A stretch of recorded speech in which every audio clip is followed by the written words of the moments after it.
Welcome back to the Bay Area Examiner Film Room. I am Seth Varnadore. This is your weekly look in depth at the latest USF game. We checked out the film, look at some schematic stuff, see what went well, what went bad, uh, and what we can expect kind of going forward. So it comes out weekly. First to get it, members of our Patreon at patreon.com/Bay Area Examiner. You can check that out. $10 a month gets you an extra podcast every week and this uh, early access to the film room. Everyone else will maybe watching this on YouTube. Take a look at checking out the Patreon. But without further ado, let's get into this latest game. USF stomps FAU for homecoming. Game seemed tight, but it never really felt like it was a tight game. Tight on the scoreboard, not real tight in reality. USF runs away with it in the second half. We'll take a look at some of the more interesting plays and some cool scheme stuff. Let's go ahead and get started here. All right, 3rd and 10, first drive of the game.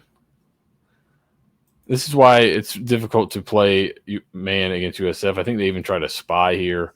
It's hard to tell exactly what the route combinations are. You're going to have a shallow. The back ends up coming out the same way as the shallow route, but this shallow here and the back here both take this backer out. And if he is supposed to be the spy on Byram, doesn't work out too well. Byram takes off for an easy conversion there on 3rd and 10. So playing man is difficult. So this is kind of a real tough decision defenses have to make, right? Do I play man? Load up the box maybe to stop the run, play man. Well, we're going to do a ton of switch releases, right? If your goal is, you're saying we're doing a ton of switch releases, we're running deep crossers, we're running shallows, and we've also got a quarterback that can take off and run, right? If you want to sit back and play zone, we're going to spread you out, get light boxes, and run the football on you, right? So that's what makes the offense difficult to deal with. So that's good if you're a USF fan. So this is something that they got too early. They would get in 3-by-1s, and so they got kind of a one-on-one backside. I think this is – I would say he's probably got the choice here is what it looks like to me, where he could push it deep, or these could be called comebacks. But with how you can see how the defense, especially to the bunch here, looks like they might be trying to box the bunch possibly, where I've got a guy short and inside, a guy short and outside, deep and inside. So you're playing 4-over-3 there. You got the safety here, one backer, and now here it seems like it's just one-on-one, right? So if I give this receiver a deep choice, possibly he could run a go, or he could run a comeback or a curl right back down his stem. I believe in the true deep choice stuff, he could run a post as well. I don't know if this might just be like go or comeback the way they're playing this. FAU's definitely flying to the bunch side. It even looks like they might be playing kind of like poach almost, where he's looking for somebody coming across and he's going to cut the crosser possibly. But here it just looks like you got man coverage backside. So you'll see him slam on the brakes. Let's watch this in full speed here just to get the full effect. He'll slam on the brakes, come back to the football. Accurate throw for a first down. And you see pretty much the same thing here, right? You're motioning to a 3-by-1, but it's still a 3-by-1. The safeties starts to bump out with the motion. You've got 2 outside backers up on line of scrimmage, 1 in the box. Since your safety's coming over to create 4-over-3, you've got to have a one-on-one backside. They do. Breaks it off again. Generates some space, easy first down.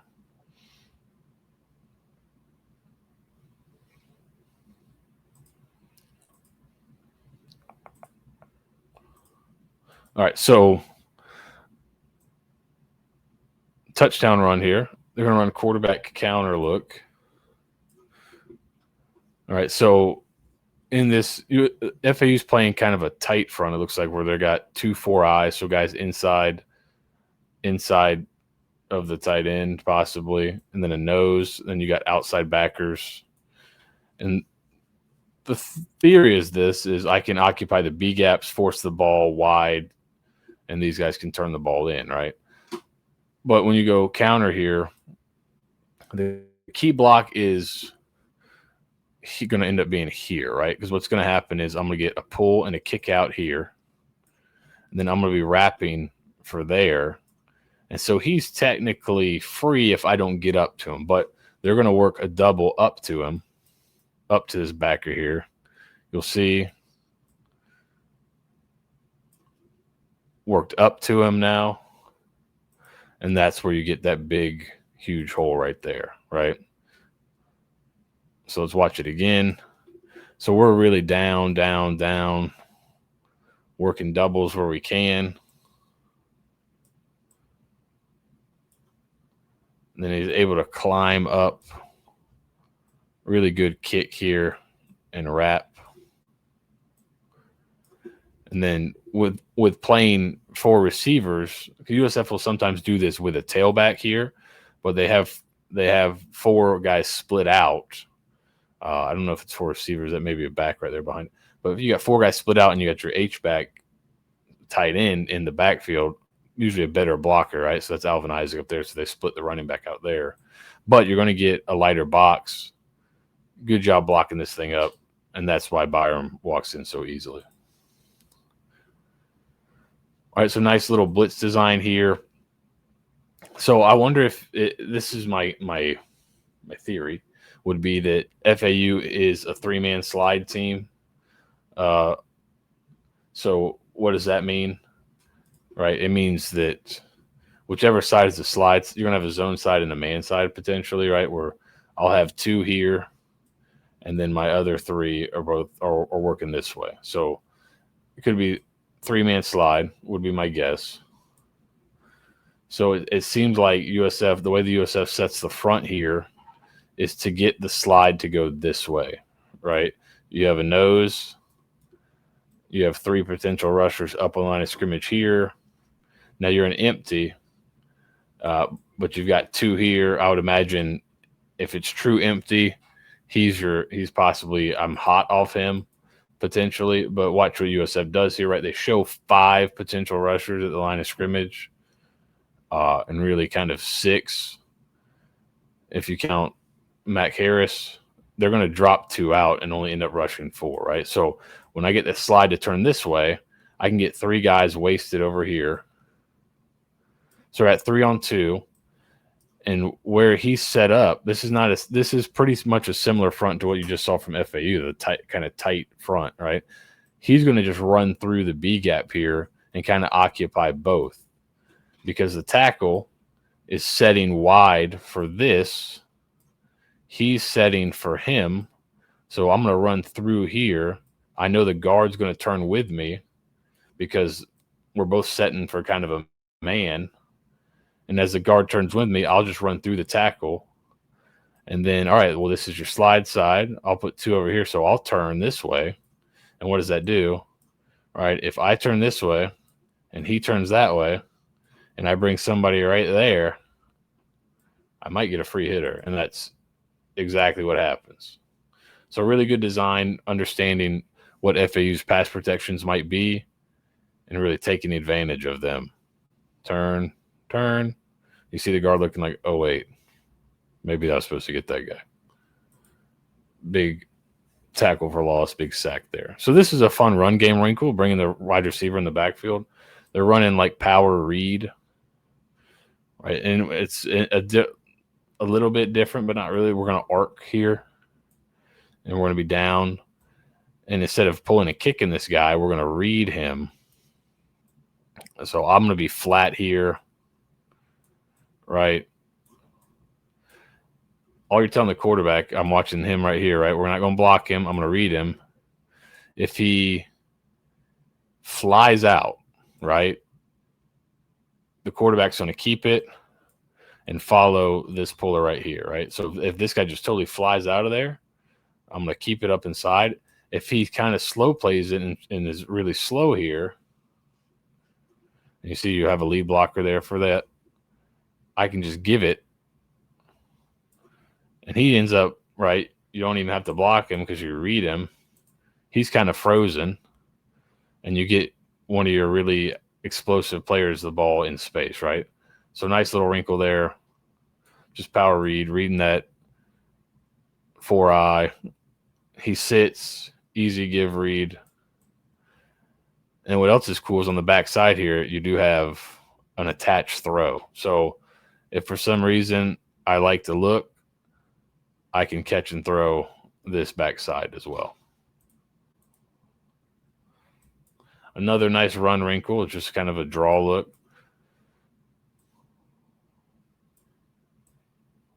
So they're still kind of – he's working to get 4/3 here to the bunch. So they're playing 4/3 consistently to the bunch, right? The bunch here.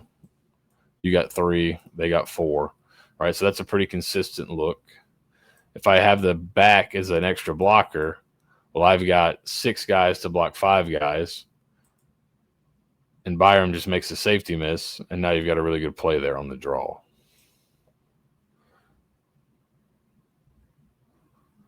So good job understanding how the defense is going to play you. You get them in too high as well. Good job dealing with any type of movements up front. Byram makes a safety miss. Get you a nice long run there. Then here's one. You end up getting try to kind of drop 8 underneath, and you just get all day. You get a couple guys add on late. Byram's able to move around, get the receiver open. It's hard to guard somebody for 12 seconds. So really good job here by the USF front. Good job by Byram keeping his eyes downfield, finding the open receiver. I wish these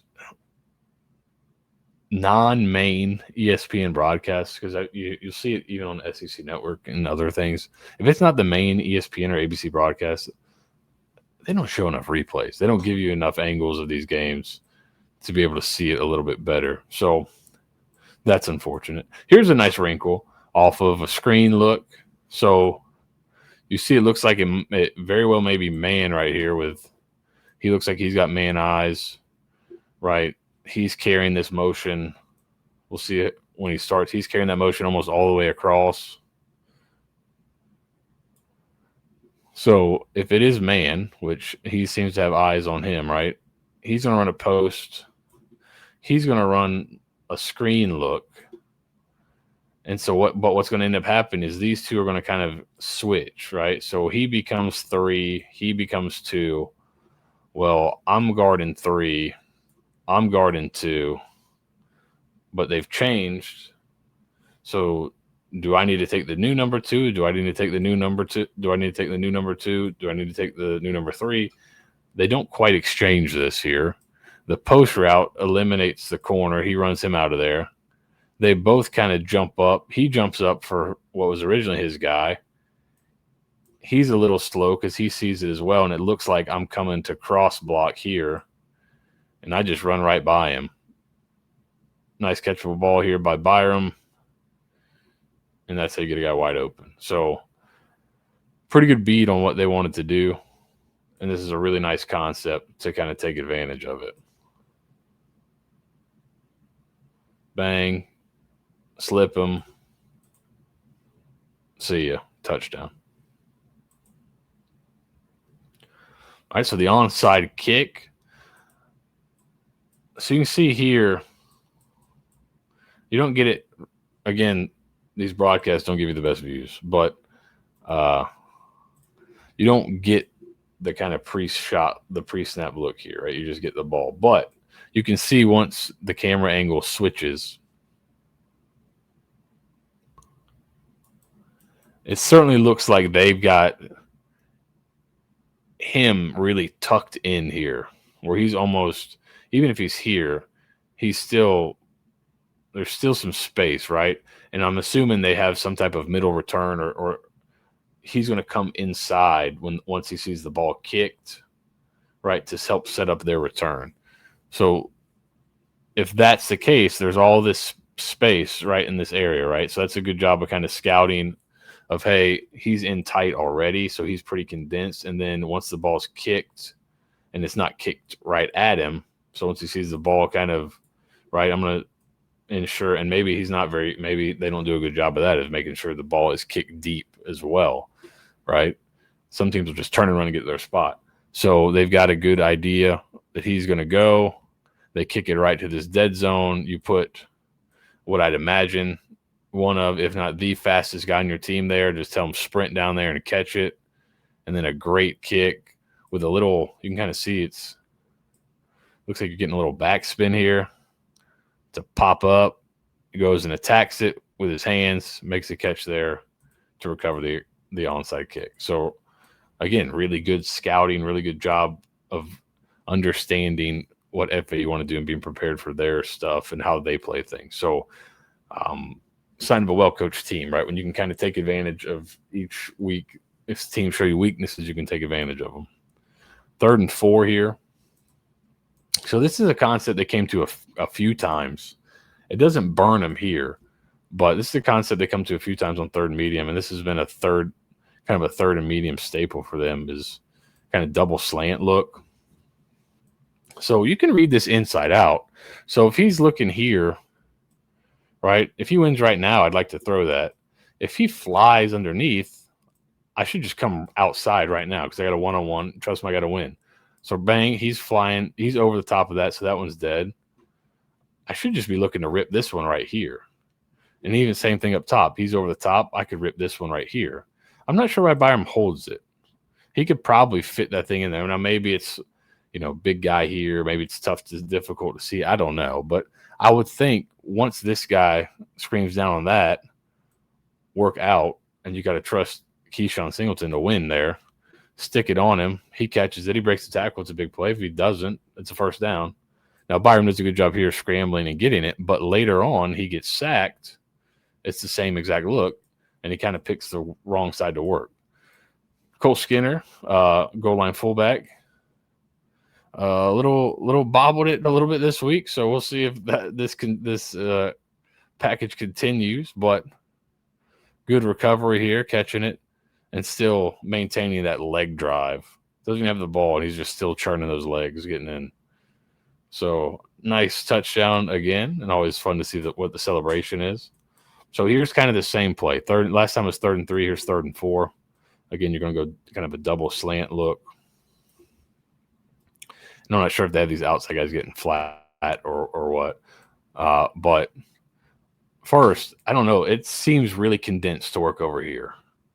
Working this side. It just seems like there's a ton of bodies over here pre-snap. I'm also into the boundary, so there's not as much room for this thing to happen. It's got to happen right now.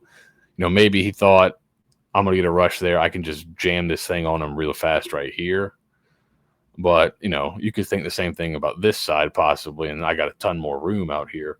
So I'm not sure why he looked in the boundary. Maybe it's something they saw on film, and FAU just, they're allowed to call plays too, and they got one. But if you work down here, again, he's inside. This would be all right. I'm just ripping this thing out here, make the catch. It may be a contested catch, but make the catch down there. Or if I get a little bit of separation, right, I catch it and maybe crease it, or I just catch for the first down. But I work in the boundary. It is muddy there. And so now I got to pull it down. And then I kind of exacerbate the issue by trying to make a play. But this is one that, I think if you just work down here, work the field side here, once this condenses, rip it right there. Right? Once that condenses, rip it right to that outside one. Easy conversion for you instead of a sack. All right, so later on here, this is just a well-placed ball, just taking a shot. You got a safety shading that side a little bit. Kind of you see Byram I think he looks here to hold him a little bit, right? He's not staring at Singleton. His eyes are more towards the middle of the field. I think he's looking to see, is that safety going to stay there? And once he sees him kind of stay there or maybe start to go towards the 2-receiver side, he decides I'm ripping it back this way. Safety gets over the top, but the ball is really well thrown. Really good job going up in traffic to catch that thing by Singleton for a big play for USF. End up getting a field goal out of that drive. FAU comes back on a 2nd and long. Really good job here avoiding this tunnel screen. Right, he's coming to kick right now. Does a good job avoiding it, kind of getting through there, just getting by there and killing his play. And if he wasn't there, you had some D linemen retracing and doing a really good job. So that drive gets killed by that. Coming back the other way, a little rub here. So 3rd and 5 must be expected, man. Also, you look here, right? We've been talking a nice little indicator. How many times have we showed the bunch and they've had 4 over 3, right? All, on somewhat similar levels, not on the same level, but right here it's 3 over 3 and they're on different levels, right? So he's low, he's kind of medium, he's off. And that's so if you're playing man coverage, you can negotiate this better, right? If I'm on the same level, I might run into that guy, right? So different levels, 3 over 3. Okay, very well might be man coverage. So what does USF have for man coverage? They're gonna run like a little rub route. I think he's gonna run like a pivot here. He's just gonna come vertical and bend inside, and he's kind of gonna chop his feet. And as this guy's coming outside there, I'm gonna kind of use that as a little rub. A defensive guy might call it a pick, but an offensive guy would call it a rub. So right there, once I see my outside receiver going, I go right behind him, right off his butt, basically. And what's that make this guy that's playing me man have to do, right? If he tries to go over the top, he's going to run into this dude and just get blown up. So he has to go underneath. And now as he go underneath, I win my leverage, right? And I'm fast, so I've already won him. And right now, bang, I got leverage. Then a really well-thrown ball. And that's not a ton of space, right? But how is that space generated? With this kind of rub route right here.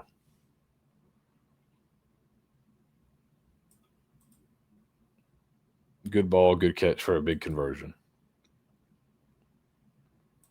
Then later in that drive, you run enough split zone where he's coming to kick. So it's going to look exactly the same, right? Split zone, he's coming to kick. Then he slips to the flat. Man coverage, he's going to come inside. And what that does is since it's man, he's going to bring this guy with him, and you get kind of a 2-for-1 here. And you almost get like a 3-for-1 the way it plays out. Because he's playing man, he's coming across, he's coming down. He's going to come flat and kind of pick all these guys. And then the corner thinks it might be a slant or something because you run a ton of slants. So he's trying to beat it across face here. Well thrown ball. Tight end gets up the sideline for a touchdown, right? And I think the other element of this is Byron, as he pulls it here, if they do play this really well, he's got the option to run it. But right here, you get him in man. Really good job of setting this up, coming flat. He's trying to beat it over the top because he thinks it might be a slant or something. Oops. You lose your leverage. Takes it in for a touchdown.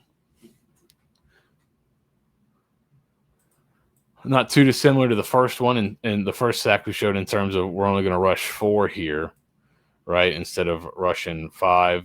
Todd Orlando says let's rush 4. So again, possibly get a turn this way. You're going to drop him out, bring him off the backside edge. He's going to get spike inside. Draws him, right? He squeezes that down. Now he's off the edge with a running start. You're also dropping guys underneath this. They're trying to run like a screen and go look. You've got a safety over the top. And you've got guys ready for the screen element as well. Back gets there late. Good job of getting hands on the football there, causing a fumble and getting them in a really long down and distance, right? USF gets the football back, 1st and 10. So I'm not sure. This is one where, I would love to see a replay of it and see a little bit more. But you're going to go switch releases here. And I think it might be stutter, possibly a stutter go is what my guess is. Because you can see here, he's starting to kind of stutter like he's going to run a curl. So my guess would be it was stutter go on both sides, and they're going to switch release here. So as he switch releases, he gets a clean release. So if it is kind of stutter go, that's how he gets so open there. He really sells it. If it's not that, I can't tell you what it is. I just know Coger got really open there. And I'd imagine he's faster than that in terms of how far downfield he was when the ball was thrown. So he's got it. There's got to be some type of double move in here somewhere.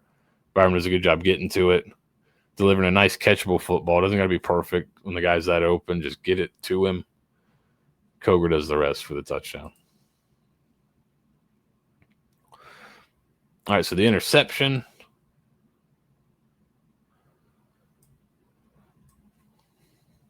USF again brings 4. This felt like a matter of time with how many tight windows, especially over the middle, Veldkamp tried to hit. Right here, he tries to hit the over the ball route. Jalen Schuler does a really good job getting his hand on it without interfering. Pops it up in the air for the interception there.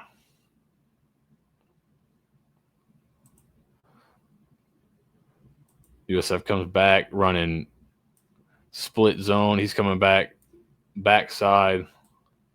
Looks almost like split, like wide zone or mid zone. The back makes a great cut, right? You run this kind of zone to create horizontal movement, to create vertical seams for the back to cut. Right here, the back sticks his foot in the ground, gets vertical. Really good run here.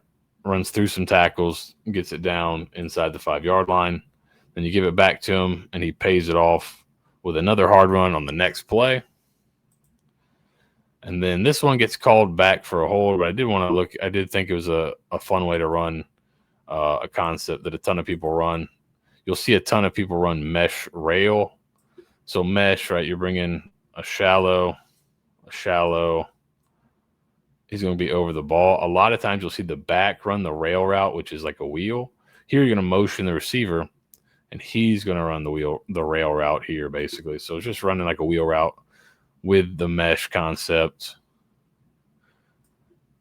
And this is, I think, just a really well-thrown football. Like, it's not terrible coverage. He kind of loses the receiver with the ball's thrown to a really good spot there. Good catch there by Ruben. Unfortunately, a holding calls that one back. So, yeah, another fun one to review. USF always does a lot of good stuff. I'm really excited to see this Memphis game this weekend because Golish always seems to have a nice wrinkle for these big games. And I think this one would definitely qualify as a big, big game. So I'm excited to see what wrinkles they have on offense. And then defensively, it'll be interesting to see how they stop Memphis's run game and what kind of wrinkles they'll throw at. If you are playing a freshman quarterback, what are the wrinkles you're going to throw at him? So it should be another fun one to review next week. Hopefully it's another win we're reviewing. But either way, we'll be back next week with another edition of the Bay Area Examiner Film Room. If you want this early, check out the Patreon, patreon.com/Bay Area Examiner. If you're a patron, thank you so much for listening and watching. We really appreciate you guys that all the money goes right back into coverage, and we might need that money for a playoff run potentially. So thank you guys for being subscribers. If you're watching on YouTube, check us out on Patreon. Thank you for watching. We'll be back next week with another edition of the Bay Area Examiner Film Room.